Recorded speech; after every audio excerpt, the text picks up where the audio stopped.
I had an idea that I was going to get a high-end computer and I was going to pass my old laptop to Buttery so he could dip his toes into the PC market. As far as the PC building part of it goes, it wasn't until later, after Buttery had gotten a good taste for the PC market with the laptop, that I was arguing that maybe it was cheaper than buying everything on console and at full price. And, Steam is cheaper, and like, if you get a desktop, you can replace the components. Retrospect, we definitely did it at the right time. I decided, you know what? No, we're gonna try this again. So I returned it again. But in the meantime, Buttery was settling into the laptop. He had gotten some peripherals for himself. He got the whole monitor set up and did the whole desktop thing. And he wasn't really using the Xbox a whole lot, but he was trying to justify it or trying to get it going. But it just Xbox. If you know anything about what happened to Xbox, they decided to get out of the console realm. They started dumping everything on to PC Game Pass. And about a year after I did the 4090 build, Buttery decided to get into the desktop building market as well. And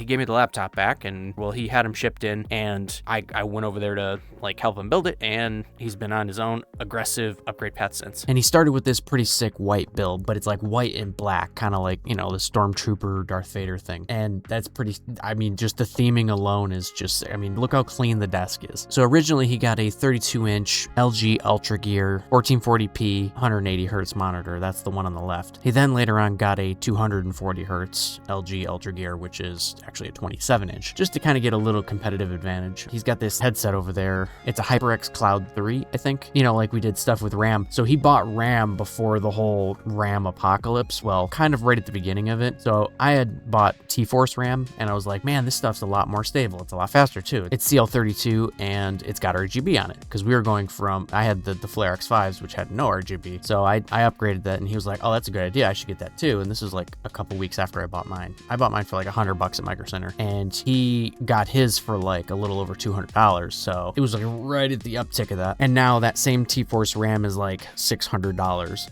So this kind of ticked off a arms race to upgrade our rigs as fast as possible, because it seemed like everything was getting more expensive really fast. I had gotten a 9700X prior to that, but he was like, you know what? I'm gonna sell this Xbox. He sold the Xbox for like $400 something, and then he also sold his old RAM, the CL36 Flare X5s. Crazy thing is he took what he originally spent like around $100, probably a little less because it was in a bundle. He put the RAM on Marketplace for $150, and within like 15 minutes there was like a few people already asking for it. So he went for the first person, went out, met them at Costco, I think, and sold it like in the same day.